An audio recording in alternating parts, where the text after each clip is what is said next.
All right, up next we move to the main card in a banger of an opener. A very fun fight to open up the main card. In the light heavyweight division between top 15 ranked opposition, you have the number 9 ranked Paul Bearju Craig, who comes in with a record of 16 victories, 5 defeats, and 1 no contest, going up against the number 12 ranked Johnny Walker, who comes back with a record of 19 victories and 7 defeats. Listen, we know how this fight's going to play out. If Paul Craig's going to win this fight, it's going to be by submission. Whether it's him getting a takedown, whether it's him, getting into a clinch position and pulling Johnny Walker into his guard, trying to lock that Americana-style shoulder lock on one of the arms like he did against Jamal Hill and look to lock up a submission. That's how Paul Craig's going to win. But the difference between Paul Craig and other jiu-jitsu artists is this man can be on the brink of defeat in any aspect and find a way to lock up a submission and win the fight. If Paul Craig could be encompassed in one fight, it would literally be Anderson Silva versus Chael Sonnen 1 at UFC 117. Because Paul Craig gets his ass kicked in the entire fight, his striking isn't that great. It's decent. I feel like his striking has gotten better, but he's losing until he finds a submission and he wins. Like that's exactly what and if I'm going to compare that to one fight in MMA, it's Chael Sonnen versus Anderson Silva 1. Chael Sonnen versus Anderson Silva 1, where Sonnen just beating the tar out of him for 4 3/4 of a round, and then he locks up a triangle choke, submits him, and retains the title. That's Paul Craig in MMA terms. He is losing the fight until he locks up the submission, and he wins.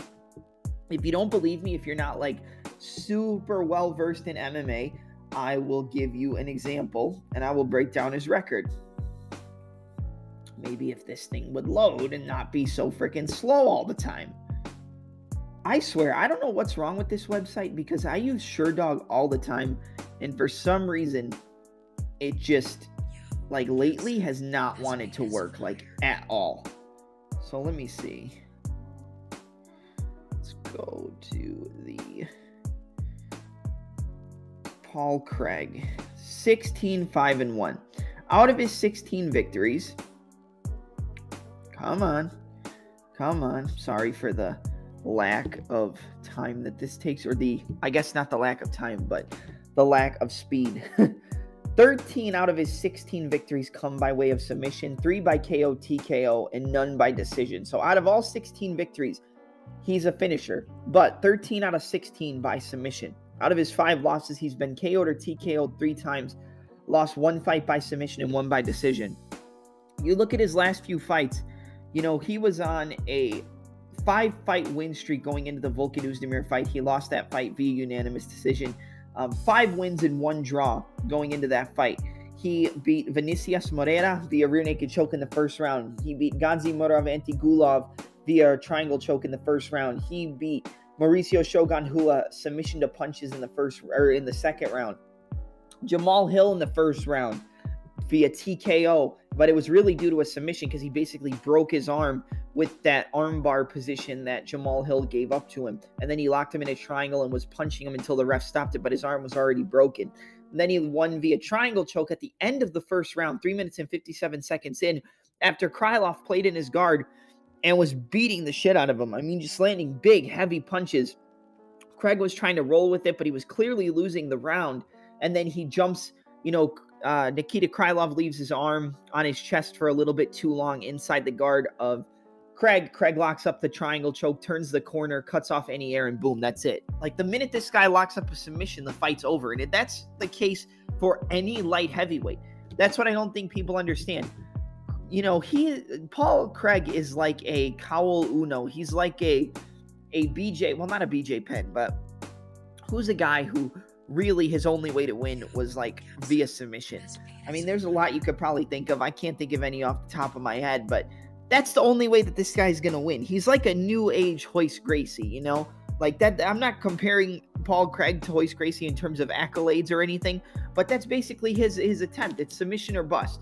Now, going up against his opponent in Johnny Walker, Walker has really just fallen off. He had a fall from grace. I mean, going into that fight against Corey Anderson at UFC 230, I believe it was UFC 230. It might have been UFC 217.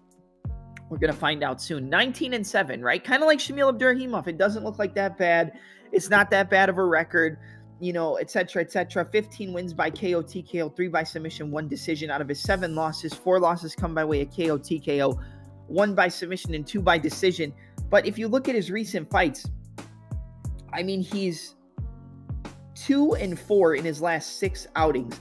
He lost at UFC 244, not 230, to Corey Anderson via TKO in the first round. Corey Anderson was a setup fight for Johnny Walker. That was the UFC's way to get Johnny Walker to fight Jon Jones for the light heavyweight title. It didn't work out. Anderson boxed him up, dropped him all over the place, and exposed him. He goes in and fights Nikita Krylov, gets out-grappled for the entirety of the fight, and loses a unanimous decision. He comes in, fights Ryan Spann, questionable win, questionable stoppage, landing, shots to the back of the head, elbows, etc., etc. But he gets the TKO in the first round. And, everybody thinks Johnny Walker's back. He goes and fights Thiago Santos. They go 5 rounds. And yes, it was a close fight, but it was boring. They barely did anything. Johnny Walker was gun shy. Thiago Santos was coming back from the injury, I believe, or that might have been after the loss to Glover Teixeira. And, he was gun shy as well. The fight went all 5 rounds. It was very boring. He lost a unanimous decision.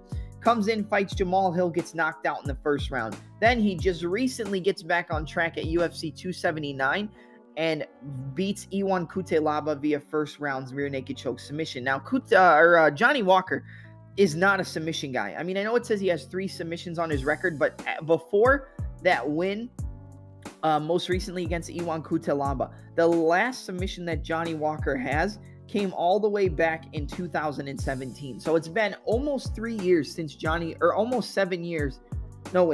Almost 7 years since Johnny Walker has gotten a submission in his MMA career, and he's not going to submit Paul Craig. I mean, that's just not going to happen. It's either going to be Johnny Walker uses that inside, in and out, lackadaisical footwork and movement, cuts angles, lands good high kicks, and lands a big shot and knocks out Paul Craig, or Paul Craig is going to find a way to get into a grappling exchange.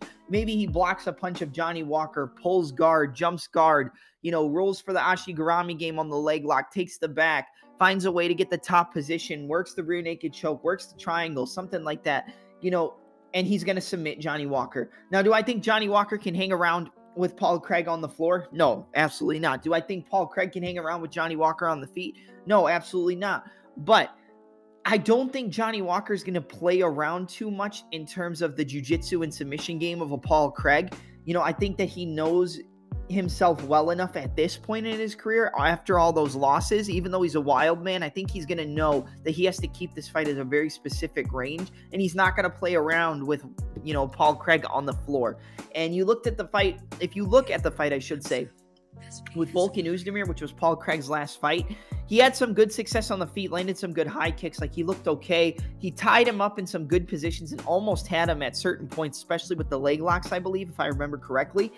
And, but for the most part, Oezdemir was able to stay on his feet, back away, and keep it at a distance. I don't necessarily think this fight is going to be as exciting as people expect, because I think Walker is going to take the smart approach. I really don't even want to make a pick here. I know that Paul Craig is the more consistent fighter, and he's been more consistent in his career. And I know Walker, he submitted Cutelaba, but before that, he was really hot and cold in his MMA career, especially in the UFC, getting knocked out, losing decisions. His chin is basically gone. I don't think Paul Craig's going to be a guy who's going to knock out Johnny Walker. I think Johnny Walker is more than capable of knocking out a Paul Craig. But to be honest, this fight is very hard to pick. I feel like this is 50-50. It's either Paul Craig by submission or Johnny Walker by knockout. There's no in between. I think we get a finish in this fight either way. If you're going to play the fight, I think the best way to play the fight is fight doesn't go the distance. If you're on the Craig side, like I said, you play Paul Craig by submission. If you're on the Walker side, you play Johnny Walker by KO, TKO. I think Walker's going to be smart enough to not play around on the floor with Paul Craig, and I think he's going to eventually find a big shot on the feet, drop Paul Craig, hurt him, and get him out of there. I don't even feel comfortable making this pick for Johnny Walker, like I said, but I just feel like he's going to be too smart to play in the game of Paul Craig. We've said that with other opponents, and it hasn't gone their way, but I think he's going to take a lot of information from that Volkan Oezdemir fight. I think he's a lot longer. I don't think he has more power than Volkan, but I think he has more speed and range, which is going to add to the power that he possesses in his shots. I think he catches Paul Craig on the chin and gets him out of there in round 1. So I'm going to go with the number 12 ranked Johnny Walker to defeat the number 9 ranked Paul Bearju Craig via first round TKO. Like I said, KO or submission. KO for Walker, submission for Paul Craig. But I'm going to go with Johnny Walker. I think that Volkan Oezdemir fight really is going to give Johnny the blueprint, and he's so much longer, taller, and rangier. You know, he has a great frame for light heavyweight. I think he gets back on track with his second win in a row and knocks out Paul Craig in this fight. So I'm going to go with Johnny Walker to defeat Paul Craig via first round KO TKO.